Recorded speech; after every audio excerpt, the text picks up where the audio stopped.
The Samsung Galaxy S24 is a great choice for Android fans with exceptional battery life, top-notch performance, and a sleek design that can stand up to some abuse.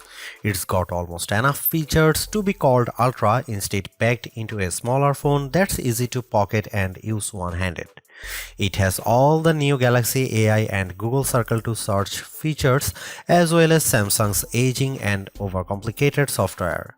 The cameras aren't as great as some competitors in this range, but it has more zoom than the iPhone 15, and Samsung gives you plenty of cool shooting modes to make your pics look great. With a promising of 7 years of Android updates, this could be the best affordable Galaxy S phone Samsung has offered in quite a while. The Samsung pendulum sways back and forth between copying Apple and striking out on its own. This year, the Galaxy S24 is much closer to the iPhone 15 design than it has been in many years, while the S24 Ultra looks just a bit more unique. It's the curve at the corners of the display that really bring home the similarity. The Galaxy S24, like an iPhone, is well-rounded at the corners, while the S24 Ultra is all right angles.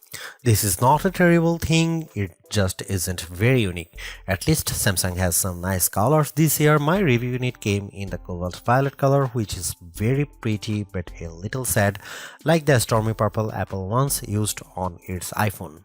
More vibrant are the sandstone orange and amber yellow options. I wish they were a bit more saturated and prime, but they do look natural with a nice matte finish and texture to the back glass. The glass is unfortunately Gorilla Glass Victus 2, which was the best of the best last year, but now we have seen Gorilla Armor on the Galaxy S24 Ultra and it's hard to settle for less. My Galaxy S24 review unit already has a scratch on the back glass and I don't have a case for this phone yet. Gorilla Armor is more scratch resistant and Samsung has done a great job reducing reflections and glare, but only on the Ultra model. Samsung still does a great job keeping its phones thin and light. This is no Ultra, and if you want a phone you can use with one hand, the Galaxy S24 is a great option. It's thinner than the iPhone or Google Pixel, and it's also the lightest of the bunch. Usually, a lighter phone means less battery inside, but the Galaxy S24 beats all competitors for battery life, so it's not a concern. Samsung is a perennial favorite when it comes to smartphone displays, and the Galaxy S24 is no disappointment, but it also isn't the clear winner in any aspect. I enjoyed reading web pages, playing games, and editing photos on the smaller screen, and even small text was legible and sharp. The screen was also plenty bright, even in outdoor sunlight, taking photos with the camera. Samsung is not giving us the sharpest display with the Galaxy S24, and it's odd for the company to fall behind a bit. The Google Pixel 8 and iPhone 15 both have a higher pixel density, making them technically sharper, though you might not notice the difference. The Galaxy S24 can get brighter than both of those phones, but OnePlus is pulling some 4500 nit magic out of its hat with the similarly priced OnePlus 12, so Samsung isn't the resounding brightness winner. Overall, I had no complaints about the display unless I'm truly nitpicking. In our official lab tests, the Galaxy S24 had a wider color gamut than any competitor. Samsung is still sticky about Dolby Vision HDR support, which is what Netflix favors, but HDR10 Plus content look great and you can find that on every other major streamer. While I like carrying a smaller phone, the 6-inch display on the Galaxy S24 isn't quite big enough to hold all of Samsung's features. The H panel is turned on by default and it takes up so much room on the side of the phone that it was easy to swipe it open accidentally when I just wanted to use a back swipe gesture. The quick panel also became more complex, and this makes it harder to read and use on the smaller Galaxy S24 display than it was on larger Samsung screens. Overall, more software simplicity would help show off that screen instead of bogging it down with icons and menu clutter. The good news about software on the Galaxy S24 is that it can do just about everything the Galaxy S24 Ultra can do, short of using the S Pen. The bad news is that it can do everything the Galaxy S24 Ultra can do and no less. Every bit of complexity often designed for the largest smartphone display possible is still present in the Galaxy S24. It's a mess. The Galaxy S24 is super powered, there is no doubt. There are big software features like Samsung DeX, which gives you a Chromebook-like interface when you plug your phone into an external monitor. There are also fine, granular controls over everything from battery and power management to Wi-Fi and networking to screen response and menus too. Well, everything. There is no end to what you can do with the Galaxy S24 and it is easy to get very lost. Samsung needs to simplify. There are too many features that are impossible to find, like wireless power sharing, which should let me charge my earbuds by setting the case on top of my Galaxy S24. Unfortunately, I can't find the button to make this happen, not without a treasure map and a pickaxe. The software problems are starting to feel like laziness. In setting up my Galaxy S24, I was excited when my older Samsung phone found the new S24 quickly and offered to transfer all of my stuff. This process quickly failed without warning and I had to repeat it. After it failed the second time, I was asked on another screen to use Samsung Smart Switch, which somehow worked. Why not just start there? The first time I turned on the Galaxy S24, I needed to update a ton of apps in the Google Play Store and the updates failed, then disappeared. I opened the Galaxy App Store and found a slew of updates there as well, even though there was no notification. My Galaxy was suddenly downloading strange Samsung software including a blockchain manager. I don't use anything blockchain at all. Then there are all the apps. There are too many apps from Samsung, too many apps from Google, and somehow even Microsoft gets its own folder. On a Samsung phone running a Google operating system? Good job, Microsoft. I hope it got what it paid for. All of this just feels lazy or cynical or both. It doesn't feel like Samsung has my best interest at heart from the moment I started using the Galaxy S24. It feels like the software is pushing me to do more, to buy more and use more. I just want simplicity. I just want it to work. Sure, the Galaxy S24 Ultra is our top camera phone, but that doesn't mean the Galaxy S24 is a slouch. Most of the great work Samsung has done improving its image processing carries through here.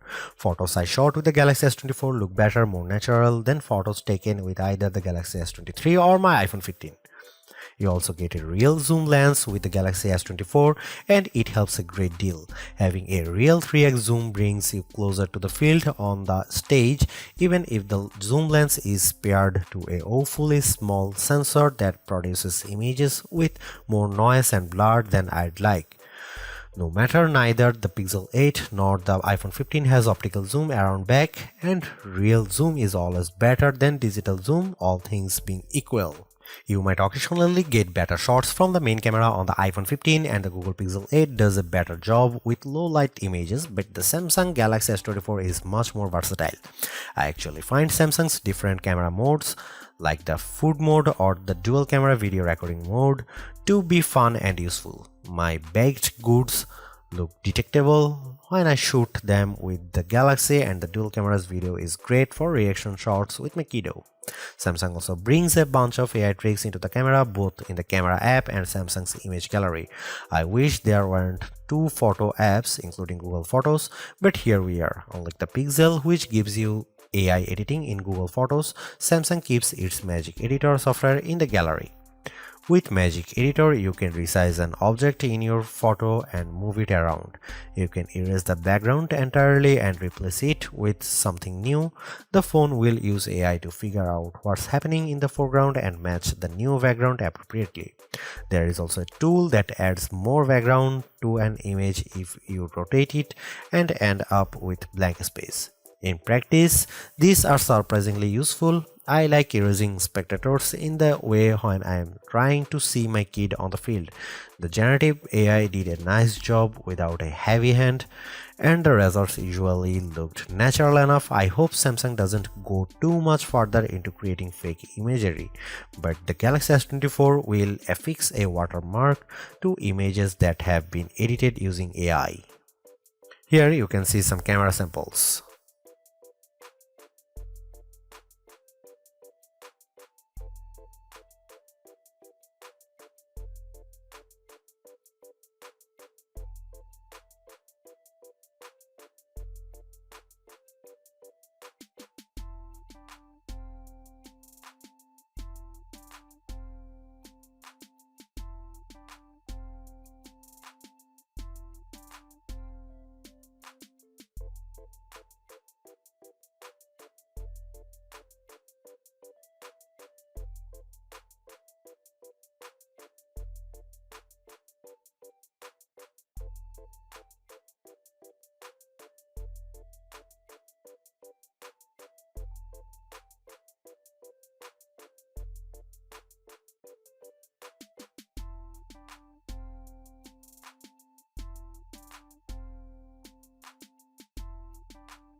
Don't let the smaller size of the Galaxy S24 fool you. Samsung has given this phone the same powerful Snapdragon 8 Gen 3 for Galaxy processor found in the Galaxy S24 Ultra. It's even overclocked a bit compared to the same processor in competitors' phones like the OnePlus 12, so it will outperform any other Android you will find and any iPhone 15 that isn't a Pro model. What can you do with that performance? You can play games like Call of Duty Mobile at the highest settings and still hit 60 FPS. You can run Adobe Lightroom and watch your photo edits happens in real time as you move the sliders. You can run Samsung DeX and open multiple windows on your monitor simultaneously. There's a ton of power packed into this phone. The only time I saw a real delay was when I used the new Google and Galaxy AI features. Holding down the home button to activate Google Circle to search took a few moments. In fact, I wasn't sure the feature was actually working at first because I wasn't patient enough waiting for it to start. Using Samsung's Galaxy AI features caused a similar delay. When I asked the keyboard to rewrite my text messages, there was a long pause. When I recorded a speech using the voice recorder, it could not transcribe on the fly like my Pixel 8 can, and there was a longer delay when I asked for a summary. It's too bad that Samsung has a performance leader that can beat a comparable iPhone, but the new AI features are the only thing that slows it down. It's unclear if this will get any faster with software updates, as the AI features are a mix of cloud services and on-device processing. There are bottlenecks with both. The Galaxy S24 Ultra technically outperformed the Galaxy S24, likely due to the extra RAM on board. The Galaxy S24 only ships with 8GB of RAM installed, while the S24 Ultra comes with 12GB. In practice, it was hard to see a differences unless I held the phones side by side, and then I noticed the Galaxy S24 Ultra finishing some tasks just a bit faster. The Galaxy S24 was still able to open multiple apps at once and handle gaming at the highest graphics levels, so I had no complaints about its performance. The Galaxy S24 has a battery that is only slightly larger than last year's Galaxy S23, but battery life has seen a significant improvement, giving me hours more active screen time and lasting a full day with little trouble. On a normal day of use, the Galaxy S24 lasted until bedtime with no trouble. On a day of heavy gaming and photography, I still lasted the evening with a quick top-up while I was making dinner. I wish the Galaxy S24 would charge faster as things haven't improved since last year. I was able to get the battery to just over 50% in 30 minutes just like with my iPhone 15. The Pixel 8 charges a bit faster, but cool phones like the OnePlus 12 can charge at extreme speeds and fill the battery completely in a half hour. There are plenty of adaptive modes to help you save battery life, but good luck finding them in Samsung's terrible settings menu. You can just trust that the phone will do a good job like I did and occasionally turn on power saving from the quick settings panel, which will work nicely. Even though the Galaxy S24 is the baby of the S24 lineup, it is still packed with power.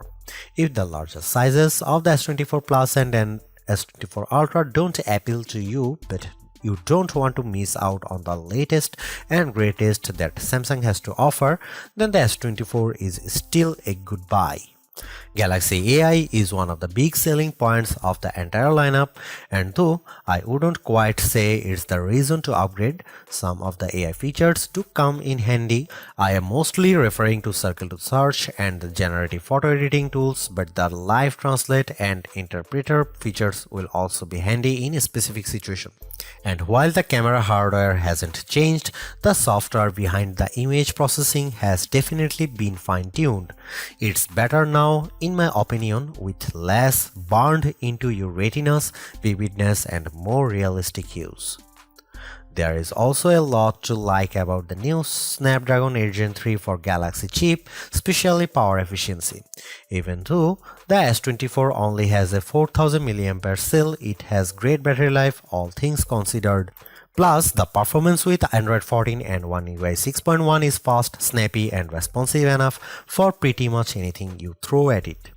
If you are due for an upgrade this year, the Galaxy S24 is a good phone on your shopping list. It's not a must-have upgrade if you already have a Galaxy S23, but if you are upgrading from an older model, there is a lot to like here. Thanks for watching, see you in the next one.